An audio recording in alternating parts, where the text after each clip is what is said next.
ओम शांति। तो विशेष आज की क्लास का विषय है संकल्पों का खजाना। क्योंकि पिछली मुरली में बाबा ने पहली सीजन की पहली मुरली बाबा ने कहा कि अब सेवा का रूप चेंज करना है, समय अनुसार अपने चाल चलन और चेहरे के द्वारा सेवा। और इसके लिए बाबा ने विशेष 2 खजाने बताए थे। वैसे तो और भी कई खजाने हैं, लेकिन एक तो बाबा ने कहा कि समय का खजाना बड़ा महत्व का है, और उसके साथ साथ दूसरा संकल्पों का खजाना। जिसके पास ये संकल्पों का खजाना होगा वही ये सेवा कर सकता है। तो आज हम इसके ऊपर ही चर्चा करेंगे कि संकल्पों का खजाना ये वेस्ट क्यों जाता है। तो संकल्प को के खजानों को हम कैसे बचाएं, क्योंकि जब संकल्पों का खजाना चला गया तो समय का खजाना भी गया, शक्तियों का खजाना भी गया, बाकी सभी खजाने चले जाएंगे। इसलिए संकल्पों का खजाना, तो जितना हमारे संकल्प पॉजिटिव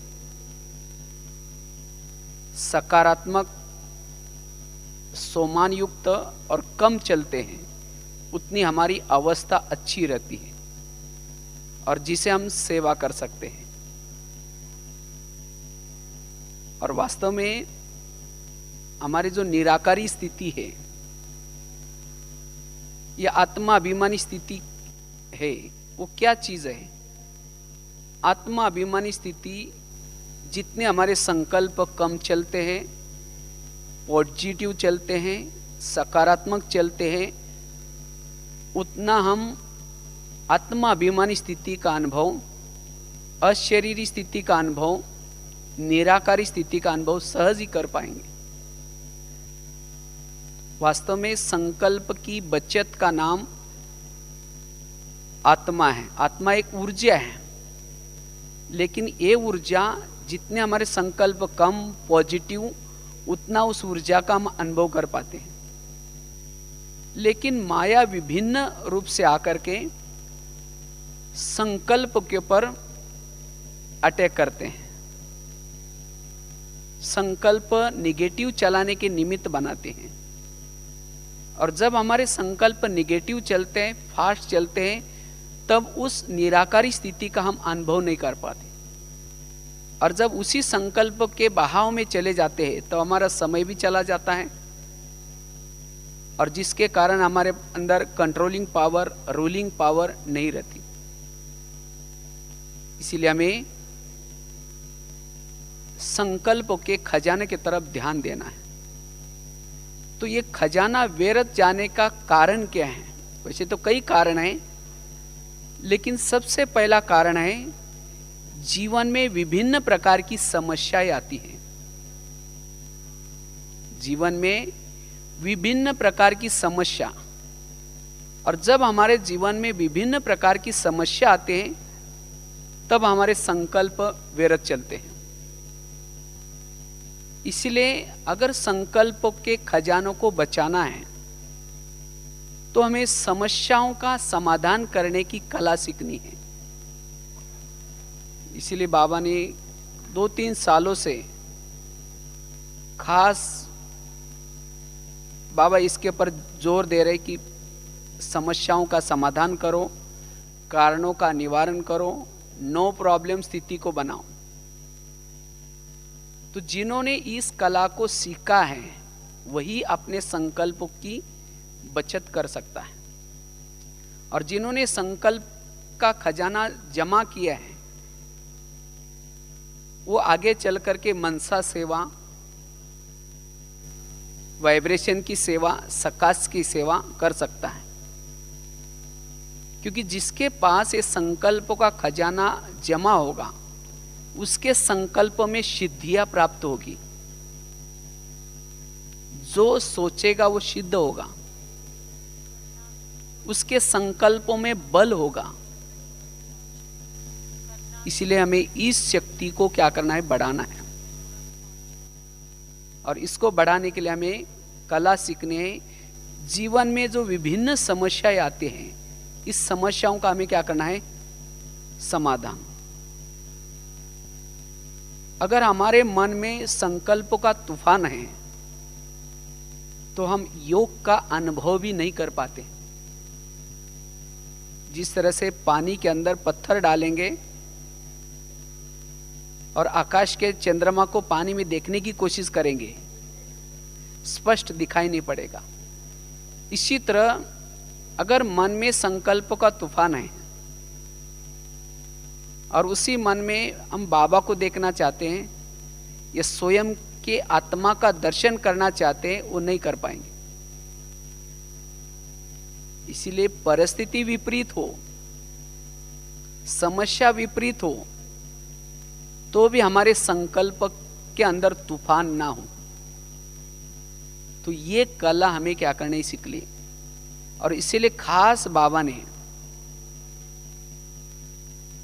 ये ड्रामा का ज्ञान, कर्मों का ज्ञान, हर आत्मा अपना अपना पार्ट बजाते, ये ज्ञान बाबा ने क्यों दिए हैं? क्योंकि इस ज्ञान के आधार से जीवन में आने वाली विपरीत परिस्थितियों में भी हम अपने मन को शांत रख सकते हैं। और जिसके मन में संकल्पों का तूफान चलता है, वो आत्मचिंतन, परमात्मा चिंतन, मनन चिंतन नहीं कर पाएगा।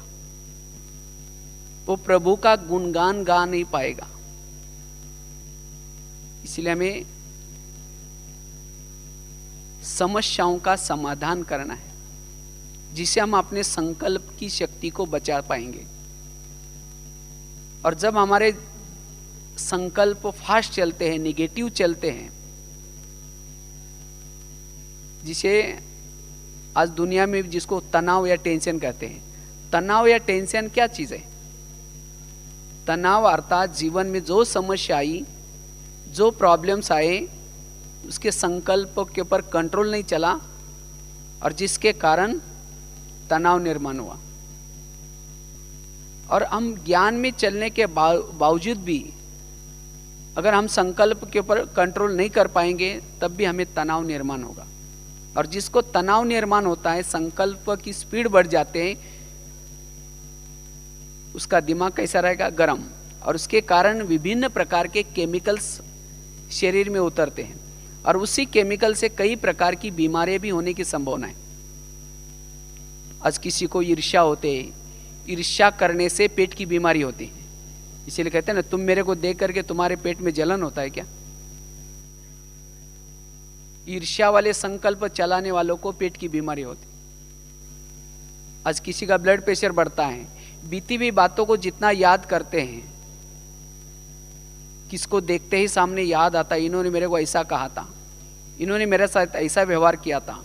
वो बार बार संकल्प चलाने से ब्लड प्रेशर बढ़ता है। आज किसी को शुगर होते, क्यों?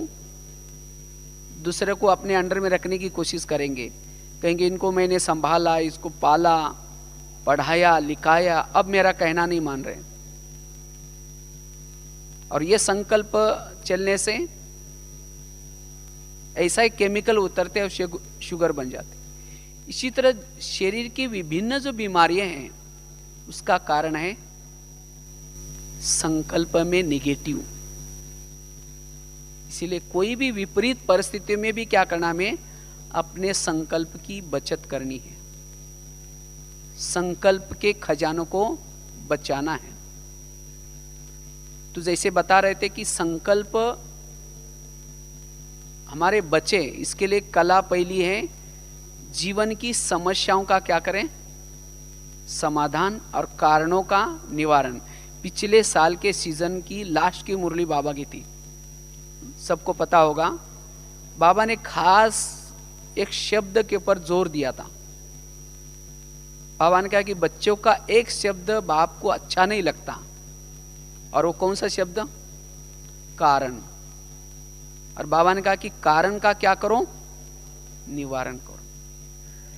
क्योंकि जिसके जीवन में कोई कारण है, वो संकल्प व्यर्थ गवाएगा। इसके कारण ऐसा हुआ, इनके कारण मेरा ऐसा हो रहा है, और जिसके कारण संकल्प चलेंगे। वास्तव में तीव्र पुरुषार्थ क्या है? तीव्र पुरुषार्थ अर्थात संकल्प को बचाना, अपने समय को बचाना। बाबा ने पिछले 2 साल से खास जो नए नए बच्चे आते हैं, बाबा उनको आगे बढ़ाने के लिए बहुत अच्छा युक्ति बता रहे हैं, तीव्र पुरुषार्थ करो। तो तीव्र पुरुषार्थ की बाबा परिभाषा क्या कहते हैं? तीव्र पुरुषार्थ अर्थात एक संकल्प भी व्यर्थ न जाए, समय व्यर्थ न जाए, इसको कहते हैं तीव्र पुरुषार्थ। तो अगर हमें तीव्र पुरुषार्थी बनना है, हम अपने संकल्प को क्या करना है? बचाना है। और ये संकल्प चलने का आजकल जो कारण है वो है समस्याएं। अलग अलग प्रकार की जीवन में समस्या आते हैं, और हर एक के जीवन में अलग अलग समस्या है। समझो आज सवेरे हम सोचते हैं कि भाई आज बहुत अच्छा पुरुषार्थ करेंगे, आज मौन में रहेंगे, संकल्प नहीं चलाएंगे, किसी का परिचिंतन नहीं करेंगे, व्यर्थ नहीं सोचेंगे। प्लान तो बनाया, लेकिन कर्म क्षेत्र पर जाने के बाद अगर समस्या आई, किसी ने कुछ कहा, तो जब मन में संकल्प चलेंगे, सोचेंगे इन्होंने मेरे को ऐसा क्यों कहा, फिर ऐसा उसने क्यों बोला, फिर वही उन्हीं बातों को औरों को सुनाएंगे। दूसरे का भी टाइम वेस्ट, खुद का भी टाइम वेस्ट, और जो सवेरे प्लान बनाया था वो सक्सेस नहीं हुआ। तो ऐसे समय पर हमें, जैसे अभी गीत सुन रहे थे, जैसा बोओगे वैसा पाओगे, ये कर्म सिद्धांत है, ये सृष्टि का नियम है। आज हमारे जीवन में जो समस्याएं आती है विभिन्न प्रकार की, चलो 2 मिनट, बाबा की बात चल रही थी कि किस तरह से वर्तमान समय जो हमारे संकल्प व्यर्थ चलते हैं, इस संकल्पों के खजानों को बचाने के लिए हमारे जीवन में जो छोटी छोटी समस्याएं आती हैं, उस समस्याओं का हमें स्वयं ही क्या करना है? समाधान करना है और अपने संकल्प को बचाना है। संकल्प बच गया तो हमारा जो समय अंदर से जो व्यर्थ जाता है, वेस्ट जाता है, वो बच जाएगा। क्योंकि संगम का 1 सेकंड बड़ा महत्व का है। एक जरूरी सूचना, कल 11:30 बजे क्वेश्चन आंसर टॉक शो होना है। उसमें आप सभी भाई बहनें अपने ज्ञान से संबंधित प्रश्न मुरलियों के द्वारा, क्लासेस के द्वारा सुनते हैं, कुछ आपका भी चिंतन चलता है, कुछ और क्लैरिफिकेशन चाहिए, तो उसके बारे में भी, तो ज्ञान से संबंधित प्रश्न अपनी पर्ची पर लिखकर कल 10 बजे स्टेज के पीछे जरूर दें। तो साथ साथ सुनते जाएंगे, और साथ में जो भी पुराने नए कुछ याद आ रहे हैं, अपने संबंधित या अपने संबंधियों से संबंधित कोई भी ज्ञान से संबंधित प्रश्न हो, पर्ची पे लिख के स्टेज के पीछे 10 बजे जरूर देंगे। बात चल रही थी कि किस तरह से ये हमारे संकल्प जब व्यर्थ चलते हैं तो हमारा समय, भले हम कर्म कर रहे हैं, लेकिन संकल्प अगर हमारे चल रहे अंदर से तो उस कर्म का भी फल जो योग्य मिलना चाहिए वो नहीं मिलता। ये समझो हम योग में बैठे, योग में, लेकिन अगर व्यर्थ संकल्प चल रहे हैं तो ये भी हमारा समय क्या हो गया? व्यर्थ गया। तो इस तरह से हमारा संकल्प व्यर्थ जाने से सारा समय व्यर्थ जाता है। अगर संकल्प व्यर्थ गए तो हमारा बोल भी व्यर्थ निकलते हैं। इसलिए हमें संकल्प के खजानों को बचाने के लिए जीवन में आने वाली जो भी समस्या है, उस समस्याओं का क्या करना है? समाधान। तो जैसे बता रहे थे, समस्या आजकल छोटी छोटी समस्या, हर एक के जीवन में छोटी छोटी समस्याएं आती हैं। कोई किसी को पति बन करके तंग करता है, किसी को पड़ोसी बन करके तंग करता है, और इस समस्या के कारण हमारे खुद के भी संकल्प चलते हैं और साथ में औरों को भी हम सुनाते हैं, जिसको आजकल हम कहते हैं प्रॉब्लम्स। तो ये जो छोटी छोटी समस्या कहाँ से आते हैं? समस्या वास्तव में हमारे ही कोई ना कोई जन्मों के किए हुए कर्मों का फल होते हैं। लेकिन ये नॉलेज न होने के कारण हम कहते हैं ये ऐसा क्यों हो रहा है, ये ऐसा क्यों करता है, इसने ऐसा क्यों किया। वंडरफुल क्वेश्चंस निकालते हैं या अंदर से संकल्प चलाते। तो ऐसे समय पे भी हमारा मन, परिस्थितियों में भी मन कैसा रहे? शांत रहे। कल मैंने कई बात पढ़ रहे थे, मुझे एक बहुत अच्छी बात लगी। समस्या या परिस्थिति आती है लेकिन हमें अनुभूति वाला, अनुभव वाला माखन खिला करके जाती है। वास्तव में हमारे जीवन में जो समस्या आती है वो हमें कुछ ना कुछ दे के जाती है। इसलिए समस्या से घबराना नहीं है। समस्या का स्वयं ही क्या करना है? समाधान करना है। आज तक हमारे जीवन में जितनी भी समस्याएं आई, उन्हीं समस्या ने हमारा भला किया या बुरा किया है? अनुभव क्या कहता है? अनुभव तो यही कहता है कि आज तक जो भी समस्या आई, उन्हीं समस्या से हमारा कल्याण ही हुआ है। तो अभी भी जो समस्या आएंगी उसे भी हमारा क्या होने वाला है? कल्याण ही होने वाला है। इसीलिए संकल्प विकल्प चला करके समय व्यर्थ गवाने के बजाय हमें क्या करना है? अपने मन को शांति में रखना है और तब आंतरिक शक्तियां जागृत होगी। तब जाकर के हम सोमानों का अभ्यास कर सकेंगे। इसीलिए हमें क्या करना है? समस्या का समाधान, और उसके लिए कर्मों की घुई गति को समझना ये वर्तमान समय की बहुत आवश्यकता है। अगर संकल्प को बचाना है तो कर्मों के घुई गति का ज्ञाता बनना जरूरी है। जो भी संसार में जो भी बातें चलते हैं या समस्या आते हैं, ये हर एक के कहीं ना कहीं किए हुए कर्मों के आधार से चलती है। और जो सारा दिन कर्मों के हिसाब किताब को बुद्धि में रखता है, उतना ही वो अपने संकल्प को ब्रेक लगा सकता है। तो किस तरह से हमारे जो जीवन में समस्या आती है, वो समस्या कैसी आती है? कई बार हम एक बहुत सुंदर एग्जाम्पल बताते रहते हैं, काफी अच्छा एग्जाम्पल है। अगर जिन्होंने इस कर्मों की घुई गति को समझा है, वो कभी भी अपने संकल्प को व्यर्थ नहीं गवाएगा। ये एग्जाम्पल कोई कहानी नहीं, लेकिन एक घटी हुई घटना है। कहते एक आगरा में एक पति पत्नी रहते थे, बहुत गरीब थे। उनके पास एक मेहमान आया था। वैसा वो मेहमान दिल्ली में खरीदारी करने के हिसाब से आया था। तो जब वो दिल्ली में आया तो दिल्ली के सब दुकान बंद थे कुछ कारण से। तो उस व्यापारी को लगता है मैं बैठे बैठे क्या करूं, मैंने आगरा कभी गया नहीं, देखा नहीं, चलो मैं जाकर के आगरा देख के आता हूं। तो वो व्यापारी क्या करता, आगरा देखने के लिए गया और उसने अपने साथ में काफ़ी सारे पैसे लाए थे। कुछ खरीदारी भी करना था, कुछ पुराना हिसाब भी देना था।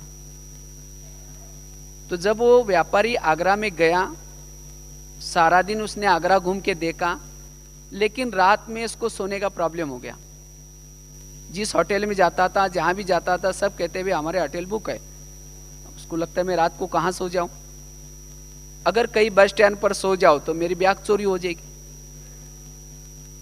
कहीं स्टेशन पर सो जाओ तो भी चोरी हो जाएगी।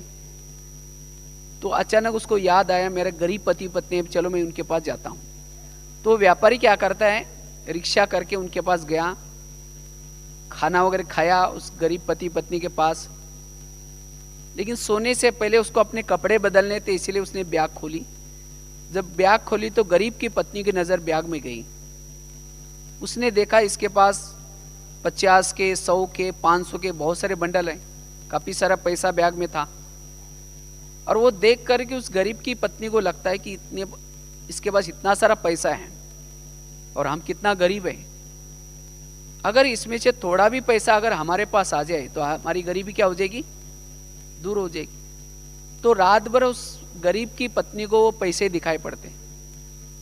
तो 12-1 बजे वो बाहर गई और बड़ा सा एक पत्थर लाया और ला करके उस सोए हुए मेहमान के क्या करते, जोर से सिर में डाल देते। उसका तो मर्डर हो गया। फटाफट बैग पकड़ करके पति को दिखाते। पति तो डर गया, कहा कि ये बात किसी को पता चलेगा, लोगों को पता चलेगा, मैं जेल की सजा होगी। कहा कि किसी को पता ही नहीं चलने देंगे, अब इसको हम जमुना नदी में डालते हैं। तो दोनों ने उठा करके उस मुर्दे को क्या क्या पीछे जमुना नदी में डाल दिया अंधेरे में। वापिस आकर के घर की लिपाई पुताई की। इस बात को उन्होंने पुलिस से छिपाया, लोगों से छिपाया, लेकिन कर्मों से कोई छिपा नहीं सकता। आखिर उन्होंने क्या क्या, उसी पैसे से एक प्लॉट लिया, बिल्डिंग बना दी, साथ में उन्होंने गहने बनाए, अच्छा ड्रेस सिलाई किया, साथ में उन्होंने एक गाड़ी खरीद की। उनकी गरीबी दूर हो गई। लेकिन दोनों को कोई बच्चा नहीं था, दोनों ही पति पत्नी थे। तो कुछ समय के बाद दोनों को एक बच्चा हो गया। तो एक ही था, इसीलिए उसको खिलाया पिलाया, उस बच्चे को बड़ा किया। बच्चा कलेक्टर बनने वाला था, लेकिन कुछ कारण से वो बच्चा क्या होता है, थोड़ा बीमार पड़ा। और बीमार पड़ने के कारण उनको लगता है कुछ न हो जाए इसको, इसीलिए बहुत बड़े हॉस्पिटल में दिखाया। बहुत खर्चा हुआ और उसी खर्चे के पीछे उनको गहने बेचने पड़े। सोचे बाद में खरीद कर लेंगे, बच्चा ठीक नहीं हुआ। आखिर उन्होंने क्या क्या, दूसरे हॉस्पिटल में उस बच्चे को दिखाया और उसके पीछे उनको गाड़ी बेचनी पड़ी, बच्चा तो भी ठीक नहीं हुआ। आखिर उन्होंने दुकान बंद किया, सब पैसा बीमारी में लगाया, तो भी बच्चा ठीक नहीं हुआ। आखिर उन्होंने जो भी बनाई थी बिल्डिंग वो भी बेची, बीमारी में पैसा लगाया, बच्चा ठीक नहीं हुआ। तो एक दिन वो बच्चा कहता है, पापा जी अपने को जो मिला था वो पैसा खत्म हो गया, मैं जा रहा हूं। बच्चा चला गया। बच्चा कौन था, वही व्यापारी अपना पैसा लेने के लिए बच्चे के रूप में आया था।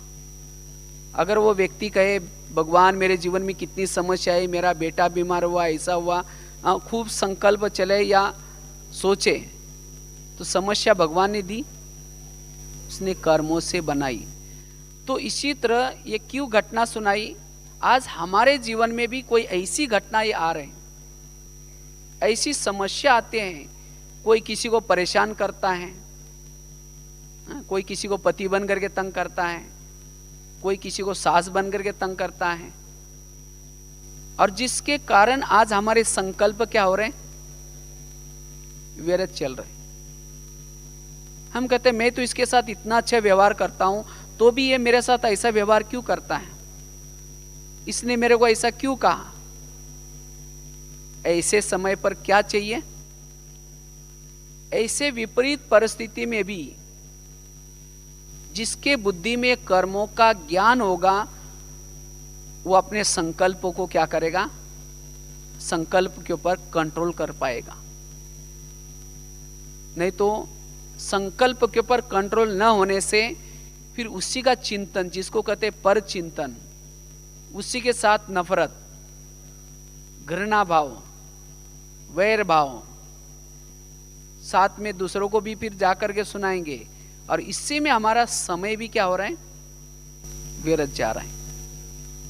इसीलिए कर्मों के गुह्य गति को बुद्धि में रखना वर्तमान समय बहुत जरूरी है, ताकि कोई भी विपरीत परिस्थिति में भी हम अपने संकल्प के खजाने को बचा पाएंगे। विपरीत परिस्थितियों में भी हम अपना मन को एकाग्र रख सकेंगे। इसीलिए अगर संकल्प के खजानों को बचाना है तो कर्मों के गुह्य गति को हमें क्या करना है, बुद्धि में रखना है। यह है पहली बात।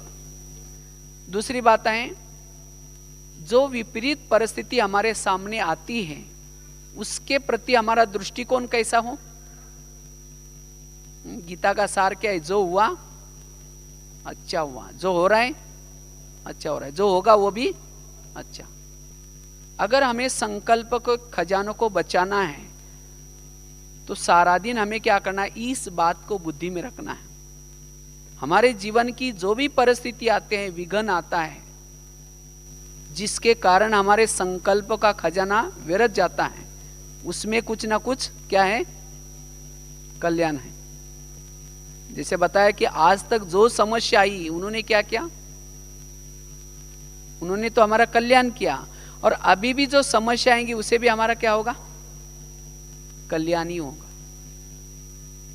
जैसे वो रामायण की घटना सुनाते हैं ना, राम राजा बनने वाला था, लेकिन रात में आकर के मंत्रा ने क्या किया, कई कई को 2-4 उल्टी बातें सुनाई, कहा कि तुम्हारा बेटा भी तो है, तुम अपने बेटे को छोड़कर क्या राम को राजा बना रहे।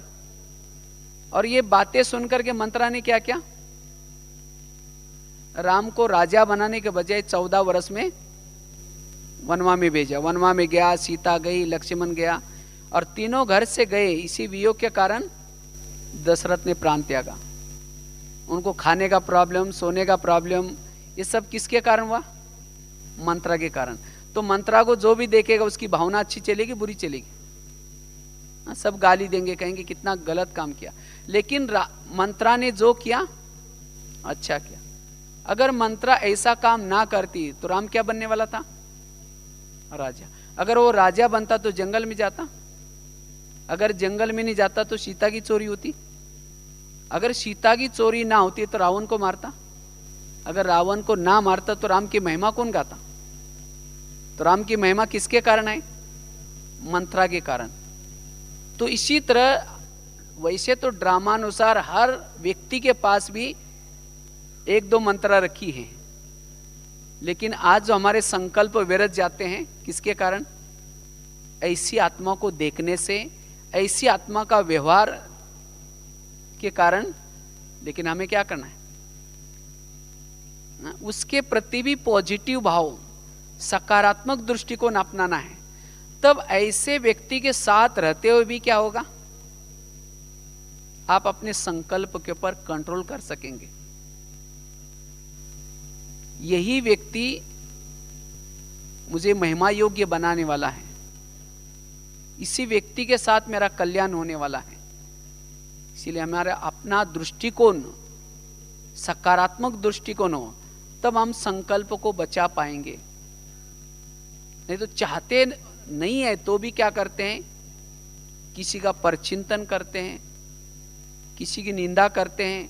आज क्रोध क्या चीज है, क्रोध अर्थात जिसका संकल्प के ऊपर कंट्रोल नहीं है वही क्रोध है। जैसे वो कुकर होता है ना, कुकर क्या होता है, गैस के ऊपर रखने से गर्म होते होते सीटी मार देता है। इसी तरह जिसके संकल्प बार बार निगेटिव चले हैं, निगेटिव चलते चलते चलते वो 1 साल के बाद सीटी भी मार देता है, कहता है तुम्हारा 1 साल से देखा, अब मेरे से नहीं होगा। माना सीटी क्या की, मार दी। तो इसीलिए हमें क्या करना है, अपना दृष्टिकोण सकारात्मक बनाना जरूरी है, और तब जाकर के हम संकल्प की शक्ति को बचा सकेंगे। क्योंकि अब समय इन छोटी छोटी बातों का चिंतन करके समय व्यर्थ गंवाने का नहीं है। नहीं तो हम तीव्र पुरुषार्थी नहीं बन पाएंगे, क्योंकि बाबा कहते ना अब चलने का भी समय नहीं है, अब उड़ने का समय है। लेकिन कौन उड़ सकता है, जो सारा दिन अपने संकल्प को क्या करता है, बचाता है। सवेरे से लेकर के हम जब भी फील्ड में कर्म क्षेत्र में निकलते हैं, उसी समय सोच के निकले कि आज न जाने जिसके जिसके हिसाब किताब होंगे वो आएंगे, मुझे उसको क्या करना है, चुक्त करना है। अब चलते चलते किसी ने गाली दी, क्या सोचो, अच्छा इसका भी बहुत दिन का बाकी था, आज चुक्त हो गया, धन्यवाद। ऐसे नहीं कि गाली क्यों दी, उसने ऐसा क्यों बोला, क्योंकि हमें यहां चुक्त करना है। तो सारा दिन हमें क्या करना, अपने संकल्प की तरफ ध्यान देना है।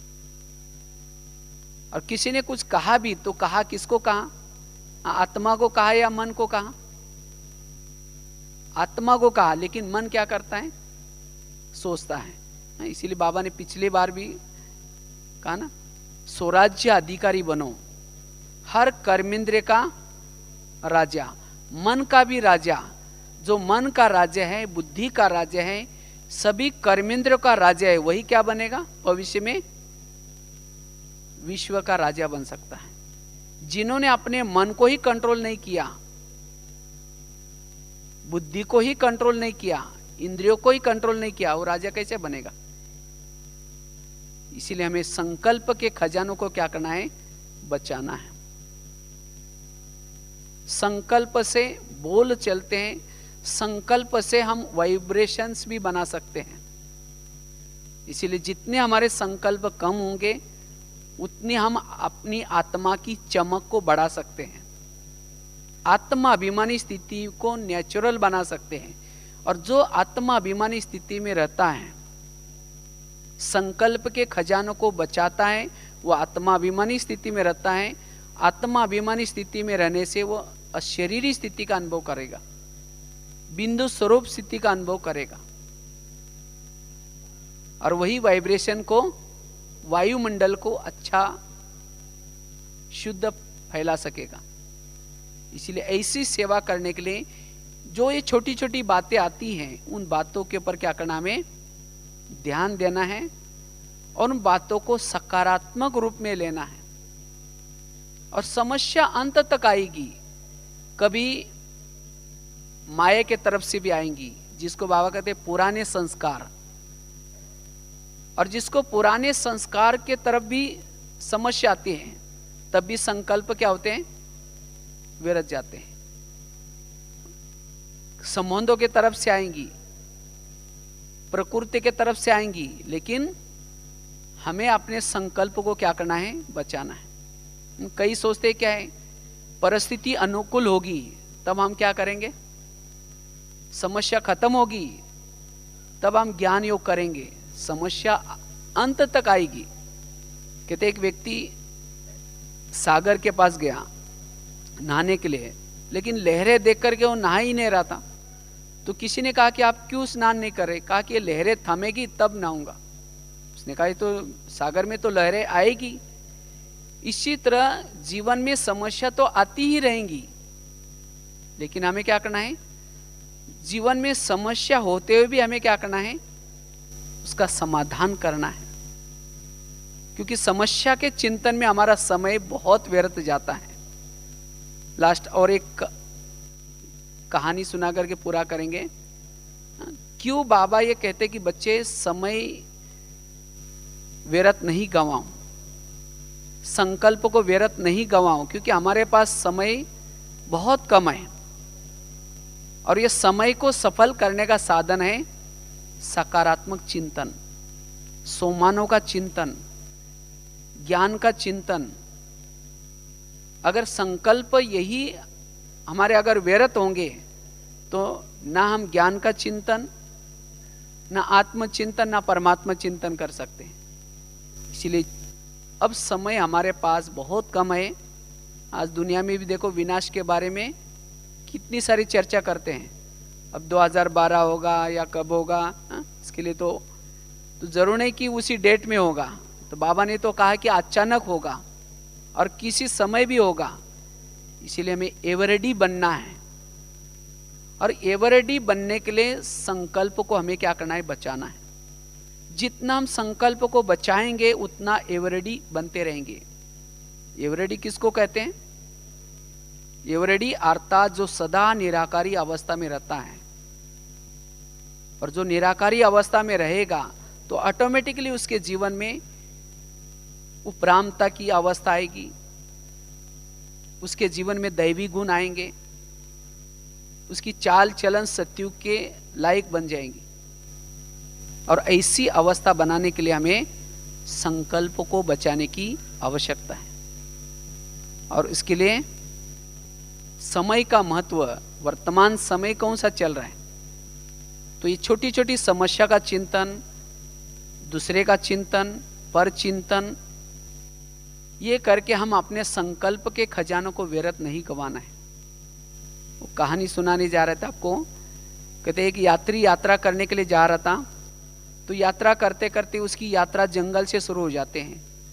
जब जंगल से शुरू हो जाते हैं तो उस यात्री को लगता है कहीं शेर चीता ना आ जाए, तो भी हिम्मत करके वो जाता है। तो चलते चलते अचानक उसने पीछे मुड़ करके देखा, उसके पीछे एक शेर लगा था। और उस शेर से बचने के लिए वो यात्री क्या करता है, दौड़ता है। तो दौड़ते दौड़ते वो पीछे मुड़ता है, फिर दौड़ता है। अचानक जंगल में कुछ कुएं थे, पुराना कुआं था। तो यात्री क्या करता है, वो कुएं के अंदर गिर जाता है। उसको दिखाई नहीं पड़ा, बेल पत्ती झाड़ियाँ बड़ी थी। जब वो गिर गया तो नीचे भी नहीं गिरा, बीच में बेल पत्तियाँ थी, उसको उसके ऊपर लटक गया। तो उसको जान में जान आई, होश आया। तो उसको लगा कि अच्छा हुआ है मैं गिर गया, नहीं तो शेर मुझे खा लेता। उसको लगा कि शेर से मैं बच गया। लेकिन उसने ऊपर देखा तो शेर आकर के ऊपर बैठा था। उसको लगा कि मेरी शिकार अब नीचे गई है। तो उसको लगा कि मैं ऊपर जाऊंगा ही नहीं तो शेर क्या खाएगा। लेकिन इतने में उसकी नजर नीचे गई, उसने देखा कि पानी कितना कुएं में है, कितना गहरा है, देखता हूं। जब देखा उसके पांव के थोड़ा सा नीचे एक बहुत बड़ा अजगर बैठा था, मुंह फैला करके। अगर उसको लगता है ऊपर जाओ तो शेर खा लेगा, अगर यहीं बैठे रहो तो क्या हो जाएगा, अजगर खा लेगा। इतने में उसकी नजर गई, जिस डाली पर वो लटका था उसको दो चूहे काट रहे थे, एक सफेद चूहा और दूसरा काला चूहा।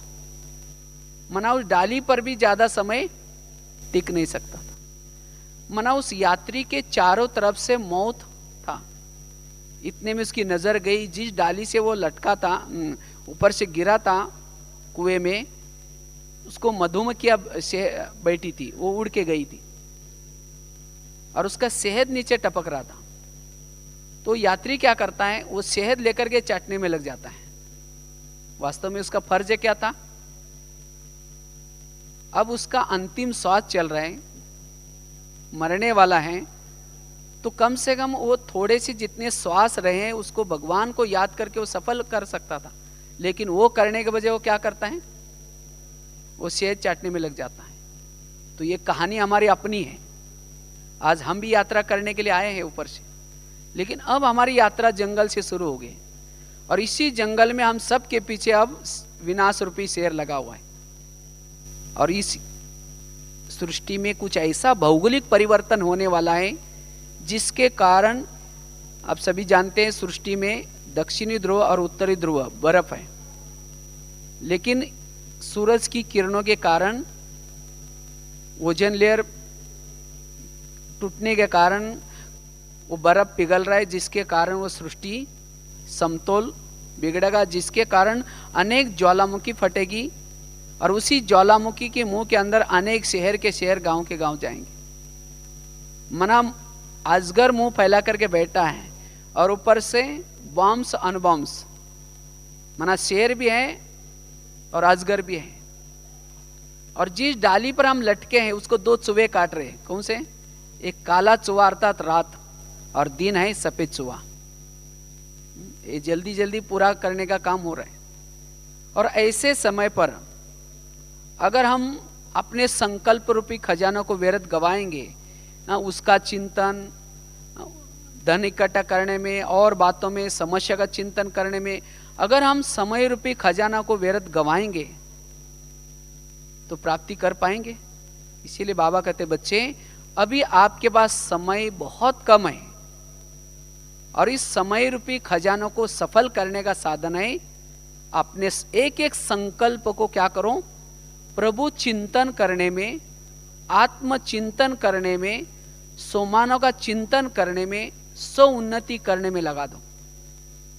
क्योंकि इससे ही आपका जमा होगा और जन्म जन्मांतर का जो विकर्म है वो विकर्म भी क्या होगा, विनाश होगा। इसीलिए अब हमें छोटी छोटी बातों को सोचने में अपना टाइम वेस्ट नहीं करना है। डोंट केयर करो, उसको सोचना नहीं, सोचने से समय चला जाएगा। इसीलिए अब हमारे गिनती के श्वास है, जैसा उस व्यक्ति के गिनती के श्वास थे, तो इसी तरह अब हमारे गिनती के श्वास है। न जाने कब क्या हो सकता है, दुनिया की स्थिति तो सब देख रहे हैं। इसीलिए बाबा कहते बच्चे एक एक संकल्प को क्या करो, महत्व दो, एक एक संकल्प को बचाओ। सारा दिन मन का मौन रखो, मन को कोई ना कोई सोमान दो। मन को सोमान देने से मन व्यर्थ से मुक्त होगा। और तब जाकर के हम अशरीरी स्थिति का, आत्माभिमानी स्थिति का, योग के अनुभूति का अनुभव कर सकेंगे। इसीलिए संकल्प ये बहुत बड़ा खजाना है। इसीलिए परिस्थितियों का हमें चिंतन नहीं करना है। तो इसीलिए एक तो समस्याओं का समाधान करना है, समस्याओं के प्रति हमारा दृष्टिकोण पॉजिटिव बनाना है, और संकल्प रूपी खजाना क्या करना है, बचाना है। बाकी तो समय हुआ, लेकिन बहन जी ने खास कहा था 2 मिनट अपना परिचय भी दे देना। शॉर्ट में जाते जाते परिचय दे देता हूँ। वैसे शरीर का नाम है भगवान भाई। लौकिक में वैसे तो आप लोगों ने पढ़ा होगा, फिर भी कुछ नए नए इनके लिए बोला था। लौकिक में महाराष्ट्र से निकले थे। तो वैसे लौकिक परिवार बहुत एक साधारण परिवार में लौकिक में जन्म हुआ था, जिस परिवार में पढ़े लिखे कोई थे नहीं। तो मैं भी 11 साल तक स्कूल में नहीं गया था, लेकिन मैं बचपन में सोचता था कि भगवान ने मुझे इस धरती पर भेजा है तो कुछ अच्छे कर्म करके जाना है। लेकिन मैं ये सोचता था मैं पढ़ाई लिखाई किया ही नहीं, अच्छे कर्म कैसे कर सकता हूँ। तो मैं 11 साल के बाद ऐसे अपने गाँव में गया। तो गाँव में एक ही टीचर था और 7वीं तक कक्षा थी, स्कूल थी। तो टीचर ने मुझे बुलाया, कहा कि आप पढ़ने के लिए क्यों नहीं आए। हमने कहा मुझे पता नहीं। बोला कोई बात नहीं, कल से आना। तो मैंने जाना शुरू किया। तो जाते ही मुझे क्या किया, पहले दिन 5वीं कक्षा में बिठाया, क्योंकि 11 साल उम्र हुई थी और 5वीं कक्षा में 2 ही बच्चे थे। इसी के कारण डायरेक्ट 5वीं कक्षा में बिठाया। तो रोज़ जब जाना शुरू किया तो घर वालों ने पूछा कि रोज़ आप कहाँ जाते हैं। हमने कहा स्कूल में जाता हूँ। कहा कि स्कूल में क्या होता है, अपने पास पैसा वगैरह नहीं है, नहीं जाना। हमने कहा पैसे वगैरह नहीं मांगेंगे, बिना पैसे का पढ़ूंगा। तो कहा कि बिना पैसे के पढ़ना है तो भले जाओ। रोज़ जब जाना शुरू किया तो 1 साल के बाद 6वीं में, फिर 7वीं में। और मैं भी सोचता था मेरी परिस्थिति अच्छी नहीं है, मुझे किसी से साथ लड़ना नहीं, झगड़ना नहीं, ध्यान से पढ़ना है। तो इसके कारण फिर 11 साल के बाद जब 7वीं कक्षा में गए तो एक दिन टीचर ने कहा कि तुम डायरी भी नहीं लाते, पेन, कल से स्कूल में नहीं आना। तो हमने सोचा अभी क्या करेंगे, घर में तो मना किया पैसे के लिए और स्कूल भी नहीं छोड़ना है और किसी की डायरी को चोरी भी नहीं करना है। तो मैंने क्या किया, गांव में एक दुकान वाला था, किरान माल का दुकान वाला, उसके पास गया और उसके पास जो पुरानी रद्दी की डायरी है, जो लिखी हुई रद्दी में डालते हैं, उसको पुरानी डायरी को लाई। मैंने सोचा उसमें 2-3 पन्ने होंगे जो बिना लिखे हुए, उसको ला करके हम क्या करेंगे, डायरी बना देंगे। लेकिन पूरी डायरी लिखी थी, कोई पन्ने पर 2 लाइन लिखी है, बाकी पन्ना खाली है। तो हमने सोचे 2-3 लाइन कैसे निकालेंगे इसको। पहले ज़माने में कलम से, स्याही से लिखते थे। मैंने क्या किया, उसको पानी से धुलाई किया। धुलाई करने से स्याही निकल गई, फिर उसको धूप में सुखाया और इस तरह से उसको फिर सिलाई करके डायरी बनाई। ऐसे करके पढ़ाई किया 7वीं, 8वीं, 9वीं। जब 9वीं कक्षा के लिए जब डायरी लाई थी, उसी डायरी के साथ एक ब्रह्मा कुमारी के किताब के कुछ पन्ने मिले और उसमें खास 3 लोग का चित्र था। तो मुझे वो अच्छा लगा, तो मैंने उसको क्या किया, टीचर को दिखाया। क्योंकि उसी 8 दिन पहले हमको टीचर ने एक लेसन पढ़ाया था, मनुष्य चांद तक गया, चांद से पार कोई गया ही नहीं है, क्योंकि वहाँ कोई जा ही नहीं सकता। लेकिन जब 3 लोग का चित्र देखा तो मुझे बहुत अच्छा लगा। मैंने सर को दिखाया, सर आपने तो कहा कि मनुष्य चांद तक गया है, आर्मस्ट्रांग, नील आर्मस्ट्रांग, ऐसे कुछ 2 नाम थे। लेकिन कहा कि ये इससे भी पार ब्रह्मा बैठा है, विष्णु बैठा है, वहाँ कौन गया था। तो टीचर ने जब देखा, कहा कि मुझे कुछ समझा नहीं, छोड़ो, बोला। तो उसके ऊपर नागपुर का ब्रह्मा कुमारी का एड्रेस था, मतलब स्टैंप लगाया था। तो मैंने क्या किया, वहाँ एक 15 पैसे का लेटर लिखा, आप लोग तो चंद्रमा से भी पार गए हैं, लेकिन कौन कौन गया था, आप लोगों ने अपना साइंस में नाम क्यों नहीं लिखवाया, ऐसे लिखा। तो वहाँ से एक मुझे पत्र आया, आप 10 रुपये भेजो, हम आपको और किताब भेजेंगे। मेरे पास 10 रुपये तो था ही नहीं, तो मैं कुएं से ला करके पानी बेचता था, 2 पैसा 3 पैसा ऐसे करके। तो ये 1977 की बात होंगी। फिर 10 रुपये क्या क्या मैंने 6 मास तक पानी, ऐसा कभी बीच में जब टाइम मिलता था स्कूल से भर करके 10 रुपये इकट्ठा किया, इसको एमओ से भेजा नागपुर में। और वहाँ से मुझे क्या क्या करस्पॉन्डेंट कोर्स की किताब आने लगी। जब वो किताब आती थी तो उसको पढ़ करके मैं उसके अंदर जो राज्यों का अभ्यास है, कैसे करना है, कितना बजे उठना है, वो करता रहा। तो इस तरह से ज्ञान को समझा। फिर उसके बाद 2 साल के बाद जब वहाँ से बड़े सिटी में गया था ITA का कोर्स करने के लिए, तो वहाँ एक सेंटर था, वहाँ जाने लगा और इस तरह से पक्का बाबा का बच्चा बना। उसके बाद जब पहली बार मधुबन में आए थे, सेवा का चांस मिला। उसके बाद फिर दिल्ली में गए, दिल्ली में 9 साल सेवा किया। उसके बाद फिर मधुबन में आए, तो अभी वर्तमान समय यहाँ रहते हैं। तो कैसे बाबा ने, देखो, रद्दी से बाबा ने अपना परिचय, लेकिन शुरू से लेकर के ज्ञान योग की तरफ बहुत अच्छा इंटरेस्ट था, इसीलिए बाबा ने आज लगातार निर्विघ्न 26-27 सालों से बाबा के ज्ञान में चल रहे हैं। उसका तो बहुत और भी बहुत सारी बातें हैं, लेकिन ऐसे साधारण परिवार से भी बाबा ने निकाल करके आज बाबा ने कहाँ गीत है ना अपना एक, चरणों में जगह मांगी थी, लेकिन बाबा ने कहाँ से क्या बनाया। ये है बाबा की कमाल। ओम शांति।